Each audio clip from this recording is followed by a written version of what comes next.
Seguimos con la doctora Miriam Blanco, que nos va a proporcionar el tema diagnóstico de los coronavirus. Ella es coordinadora de microbiología del Hospital de El Cruce y es miembro activo, integrante. Bueno, y es miembro integrante del Comité de Infectología Crítica.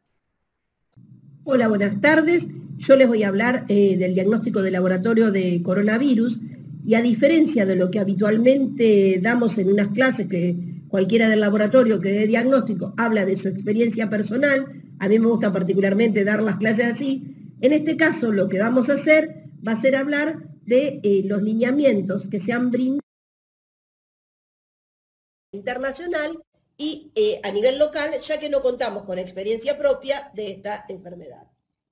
Para hacer nuestro trabajo, nos vamos a basar en las recomendaciones para equipos de salud del Ministerio de Salud de la Nación, en el cual se van actualizando día a día, por eso dejo el link acá abajo para que lo vayan viendo, porque a medida que vayamos conociendo más de la enfermedad, o en la medida que si llega a entrar en la Argentina y aparecer, van a ir cambiando lo que sería lo que nosotros deberíamos hacer para hacer el diagnóstico. En el caso que tengamos un caso sospechoso, tenemos que tener en cuenta que esto pasaría a ser un evento de notificación obligatoria. ¿Para qué debe ser notificado? Debe ser notificado para poder hacer el seguimiento epidemiológico, tanto de ese caso que estamos detectando como de sus contactos. La notificación se hace a través del Sistema Nacional de Vigilancia de la Salud, lo que era antes el CIVILA, pero que ahora es el SNVS 2.0, y la notificación habría que hacerla dentro del grupo de las infecciones respiratorias agudas en la parte de evento de sospecha de virus emergente. En el laboratorio se debe contar con una clave de usuario y una contraseña para poder acceder, y así se acceden a una serie de ventanas en las cuales se van haciendo los reportes de los datos que vienen previamente al laboratorio con las muestras de los pacientes, con una ficha que es una ficha de notificación que ha sido creada también por el Ministerio.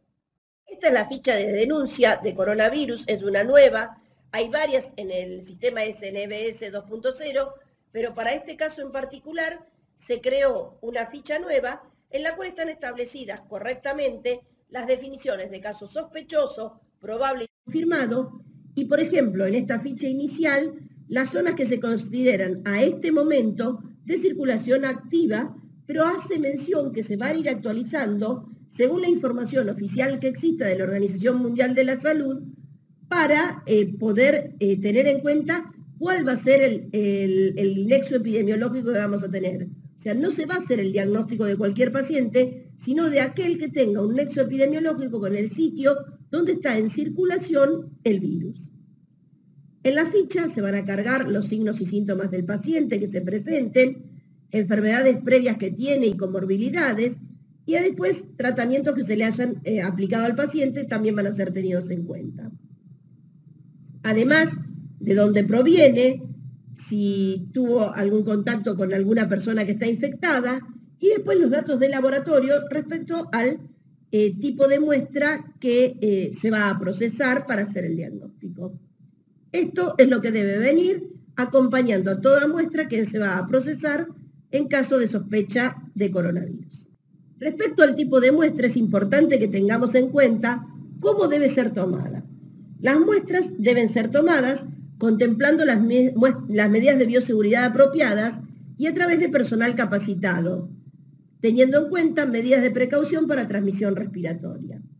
Estas muestras que van a ser enviadas al Laboratorio Nacional de Referencia deben ser enviadas también contemplando las medidas de bioseguridad, para lo cual se utilizarán los triples envases, en los cuales irá rotulado adecuadamente que es para el centro de virosis en búsqueda del diagnóstico de coronavirus. Las muestras recomendadas son aquellas del tracto respiratorio inferior. ¿Cuál es? Esputo, aspirado traqueal, lavado broncoalveolar, minival. Son las muestras indicadas porque en este caso el cuadro que se tiene en cuenta es el de una neumonía. Si tenemos la imposibilidad de obtener muestras inferiores, lo que debemos remitir son un hisopado nasofaringio más un hisopado orofaringio. Estos dos hisopados deben ser colocados a la vez y transportados en el mismo tubo con medio de transporte viral o 2 centímetros cúbicos de solución fisiológica. Estas muestras son las que van a ser procesadas en el centro de derivación. Ahora, ¿cómo vamos a hacer el diagnóstico? En realidad, lo primero que vamos a hacer, en vez del diagnóstico del coronavirus, es el descarte de una influenza. Lo que vamos a seguir es el algoritmo de influenza recomendado por la Organización Panamericana de la Salud para la vigilancia de influenza de rutina y casos de influenza e infección respiratoria aguda grave e infección respiratoria aguda grave inusual. La técnica para descartar la influenza va a ser PCR. En estos casos no sirve la inmunofluorescencia. Debe hacerse a través de una técnica de PCR. Toda muestra que tenga esta sospecha va a ser enviada al laboratorio regional que esté capacitado para diagnóstico de influenza por técnica de PCR. Si la muestra da negativa para influenza A o B, o son positivas para influenza A pero no pueden subtipificarse, o son lugares, jurisdicciones en las cuales no existen laboratorios que permitan hacer el diagnóstico de influenza por PCR, esas muestras se van a derivar a través del SNBS 2.0 al Laboratorio Nacional de Referencia y Centro Nacional de Influenza de la Organización Mundial de la Salud, que es el Servicio de Virosis Respiratorias del INEI Allis-Malbrán, donde se realizará la caracterización viral. Respecto al diagnóstico de influenza, yo dije que había que mandarlo a la jurisdicción, al laboratorio de la jurisdicción donde exista posibilidad de realizar PCR para coronavirus, para influenza. Pero hay varias publicaciones, por ejemplo esta del 2016, donde muestra que hay varias técnicas que permiten hacer por PCR, a través de PCR multiplex o RT-PCR, la detección de influenzas A y B y algunos otros virus respiratorios o algunos específicos como los H1, H3, algunos que se permite una mayor caracterización y están aprobados también por la FDA. Si ustedes entran a la página de la FDA o mismo a la página de la OMS, donde habla de diagnóstico de influenza, van a ver que hay como 3 páginas de técnicas que están validadas para hacer la detección por PCR de estos virus.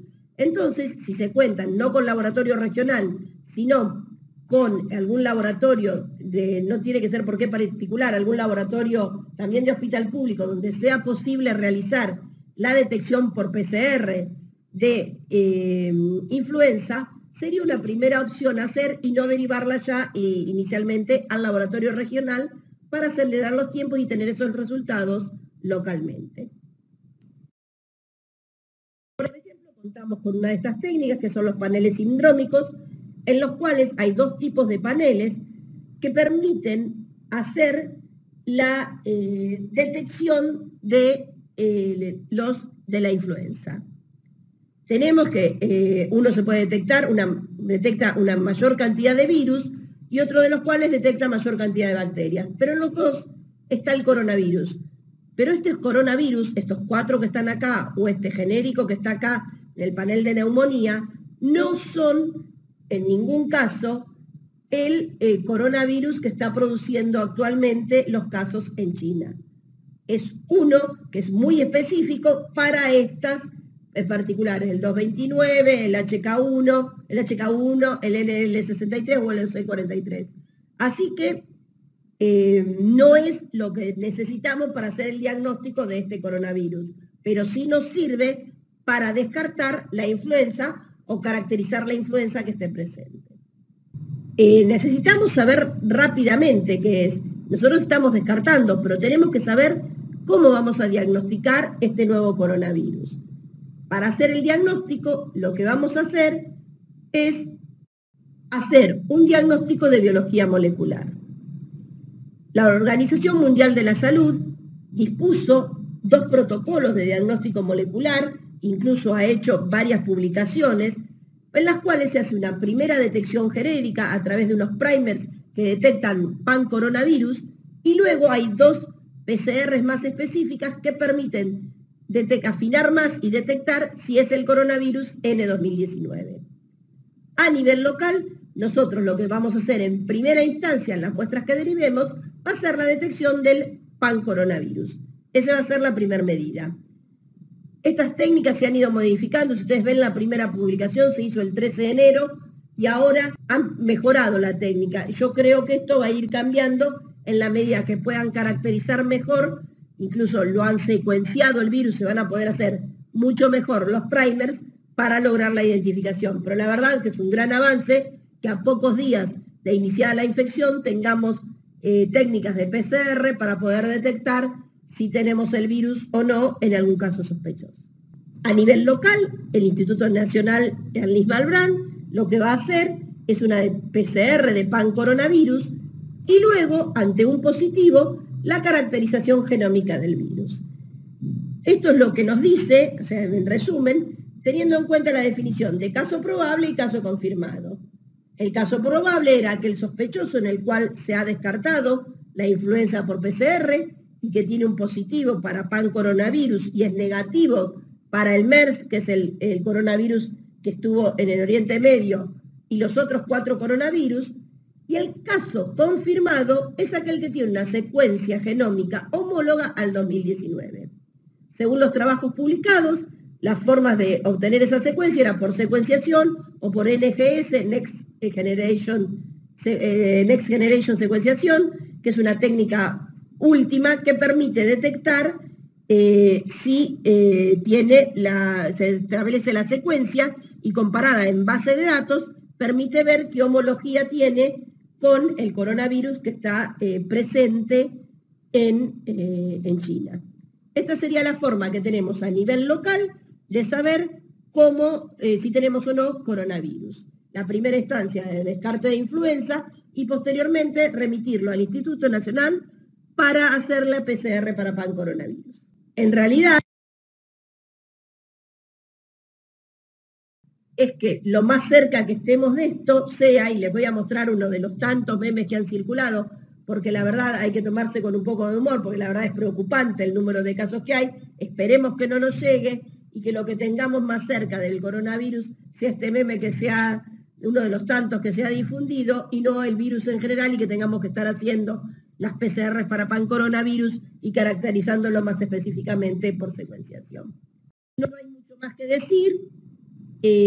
Acá les dejo unos links de interés para que puedan buscar información. Tengan en cuenta que estos links van a ir actualizándose porque es una enfermedad que va evolucionando. Es lo mismo que pasó con la epidemia de gripe A, que a medida que fue avanzando iban cambiando las recomendaciones.